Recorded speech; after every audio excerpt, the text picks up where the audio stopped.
Israel पर ताज़ा हमले के प्लान में थोड़ी तब्दीली। ईरान ने इसराइल की जौहरी तनसीबात को हदफ बनाने का प्लान बना लिया। इन तनसीबात को हदफ कब बनाया जाएगा, आमिर रज़ा से बात करते हैं। आमिर भाई, थोड़ी तब्दीली की है उसने अपनी वॉर स्ट्रेटजी में। अब वो ईरान की जौहरी तनसीबात को भी निशाना बनाने जा रहा है। मेरा ख्याल है पहली मरतबा सही प्लानिंग कर रहे हैं। और पहली मरतबा जो इरना है ईरान की न्यूज़ एजेंसी, उसने भी ये बयान जारी किया है एक फ़ौजी तर्जमान के हवाले से। नाम उन्होंने नहीं बताया और उन्होंने सीधे अल्फाज में ये बात कही कि अगर रजीम चेंज की ये कोशिश जो कि ईरान और अमेरिका और इसराइल ईरान में कर रहे हैं, उसके नतीजे में हम दिमूना की जो साइट है उसको उड़ा देंगे। अच्छा, दिमूना क्या है? दिमूना इसराइल का वो न्यूक्लियर प्रोग्राम है जो कि दाजल नामी सहरा के अंदर उन्होंने बहुत बड़ी एक महफूज साइट बना रखी है, जिसको कहते हैं कि दुनिया की चंद महफूज तरीन साइट्स में से, न्यूक्लियर साइट्स में से। आमिर भाई, अगर मैं गलती पर नहीं तो ये वही साइट है जिसकी 2-3 दिन पहले हमने एक वीलॉग में तस्वीर और वीडियो लीक होने की बात भी की थी। देखिए, दिमूना जो है ये वाकई में एक बहुत सेफ साइट है और इसके इर्द गिर्द जो है अगर समझा जाए तो बहुत बड़े इंटरसेप्टर्स मौजूद हैं। लेकिन इसके बावजूद ईरान ने, जिसका आपने तज़किरा किया 2-3 रोज़ पहले, हमने बिल्कुल इसकी ना सिर्फ तस्वीरें दी थी बल्कि हमने इसके मुतल्लिक ये भी बताया था कि ईरान के पास इसके साइंटिस्ट का डाटा मौजूद है, कहाँ रहते हैं, कहाँ इनके बच्चे स्कूल में जाते हैं। तो अगर आप पिछला व्लॉग्स भी देखें तो आपको सारी तफसीलात मिल जाएंगी।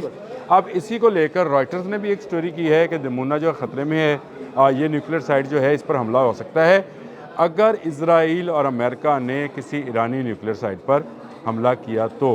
आपको पता है कि पिछले 6 रोज़ा जंग में, जो कि आज 6ठा रोज़ है, इस 6 रोज़ा जंग में अभी तक किसी न्यूक्लियर साइट को निशाना नहीं बनाया गया और तभी इसराइल को भी इसी तरह निशाना नहीं बनाया गया। और इसीलिए जो है ईरान ने भी इजरायली न्यूक्लियर साइट को निशाना नहीं बनाया।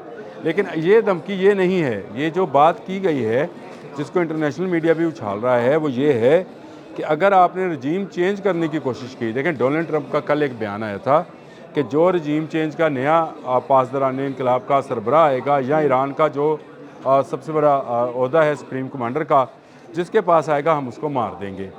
अब ये बयान जो है ये आया है सामने कि अगर आपने इस तरह की हरकत की तो दिमूना नहीं बचेगा। यानी इसराइल जो है no more a nuclear power, वो न्यूक्लियर पावर नहीं रहेगी। उसके पास सिर्फ एक रिएक्टर है जहाँ पर ये सारा यूरेनियम मसूदा होता है। ईरान के पास ऐसी कोई 10 के करीब साइट्स हैं जहाँ पर उसके पास न्यूक्लियर जो है मौजूद है। और इसराइल के पास सिर्फ एक है। इसराइल के पास एक है दिमूना के अंदर और सहरा के अंदर है और इसका महफूज समझा जाता है। लेकिन अगर अब ये जंग बढ़ी तो इस जंग का न्यूक्लियर वार होना जो है वो लिखा जा चुका है। देखें, ईरान के लिए अब डू एंड डाई का मामला है। ईरान पर जिसके अंदर बमबारी, कारपेट बमबारी कर रहे हैं और इस तरह की बमबारी जो शहरी इलाकों के अंदर हो रही है, उसमें सैकड़ों लोग जो हैं अपनी जान से गए हैं। इवन बच्चियों के स्कूल तक को तो छोड़ा नहीं इन्होंने। ऐसी सूरत हाल में ईरान के पास रास्ता एक ही है और वो रास्ता ये है कि वो इसराइल की एटमी तनसीब को जो है निशाना बनाए, जैसा कि निशाना जंग जून में जो कि 2025 में लड़ी गई थी। अमेरिका ने अपने B-2 बम्बार के ज़रिए जो उसने GBU फेंका था, great bomb of USA, Irani sites को निशाना बनाया था।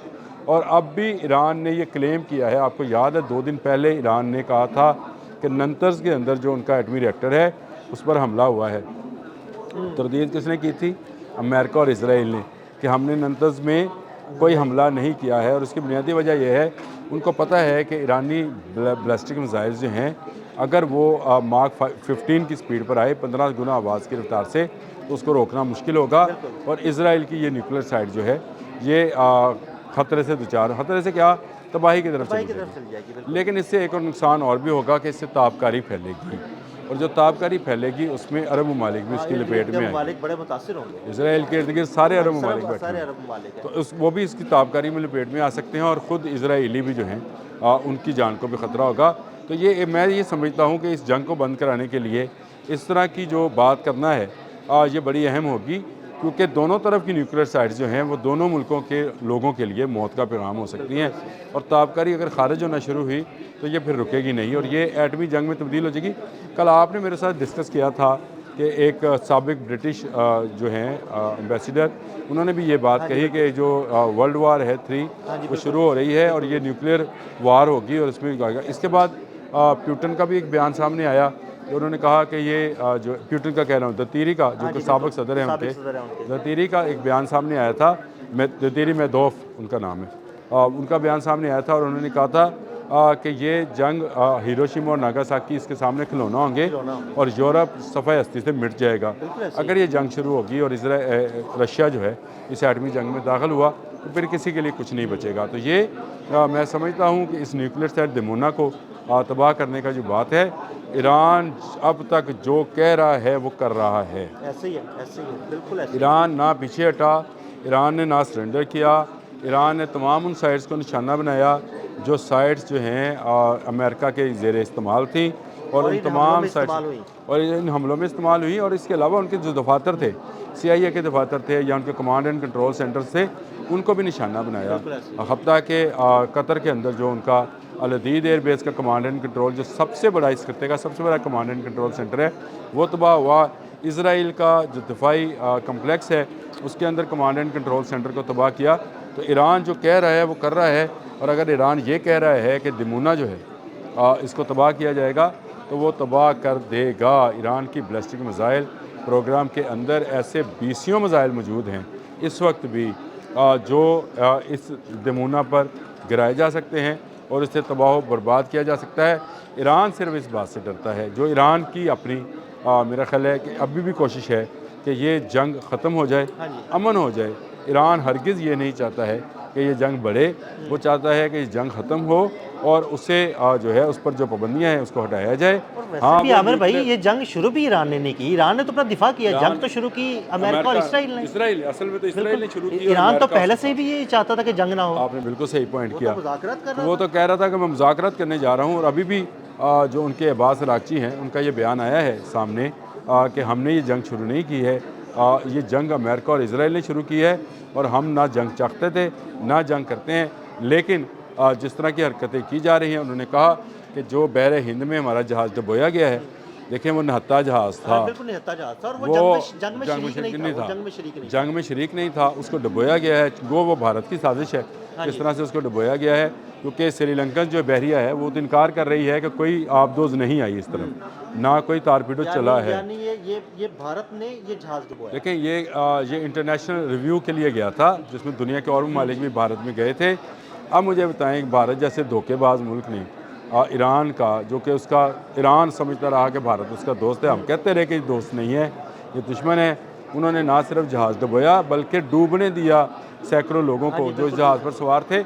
और ये सिर्फ नुमाइशी एक मश्क में गए थे जहाँ पर ये अपना असल जो है गोला बारूद वगैरह नहीं लेके जाते थे और उनको डुबो दिया गया। इसका भी अब्बास अरागची ने कहा है कि अमेरिका को ऐसा जवाब दिया जाएगा जो वो सदियों याद रखेगा। मेरा ख्याल है कि कोई बड़ा हमला जो है इब्राहिम लिंकन पर प्लान हो रहा है। एक तरफ दिमोना, दूसरी तरफ इब्राहिम लिंकन। ईरान अपने टारगेट्स जो है आहिस्ता आहिस्ता बड़े करता चला जा रहा है और ये जंग जो है अमेरिका इसमें शिकस्त साफ लिखी नज़र आती है।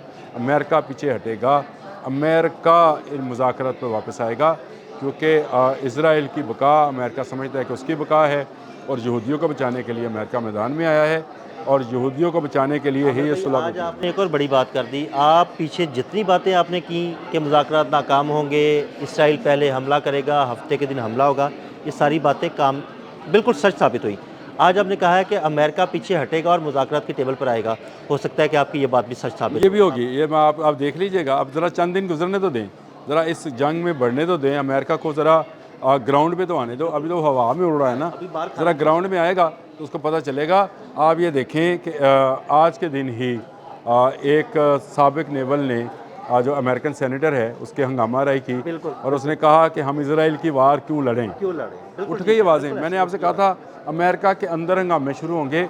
ज़रा ये तेल की जो पैदावार है ये अमेरिका तक नहीं पहुंचेगी, तेल की कीमतें ऊपर बढ़ेंगी तो उसके बाद देखिएगा कि दुनिया भर में क्या शोर होगा होता है। अभी तो खुद अमेरिकन साबिक मरीन ने खड़े होकर उसको जिसको ज़बरदस्ती निकाला गया, तस्वीर लगाना चाहते हैं, मैं भेज देता हूँ, और उसने ये कहा कि हम इसराइल की वार नहीं लड़ सकते। क्यों हम इसराइल की वार लड़ रहे हैं? तो इसराइल और अमेरिका जो है ये मुज़ाकरात की टेबल पे आएंगे। आज लिख लीजिए, कल आएँ, परसों आएँ, 4 दिन बाद आएँ, जब भी आएंगे ये कहेंगे कि हम ईरान के साथ मुज़ाकरात करते हैं, आई टेबल पर बैठ के बात करते हैं, लेकिन जितने लोग शहीद हुए ईरान के अंदर उसका हिसाब कौन देगा। बहुत शुक्रिया आमिर भाई ने लेटेस्ट सिचुएशन से आपको अपडेट किया। अदील अहमद और आमिर रज़ा को इजाज़त दीजिएगा। अल्लाह हाफ़िज़।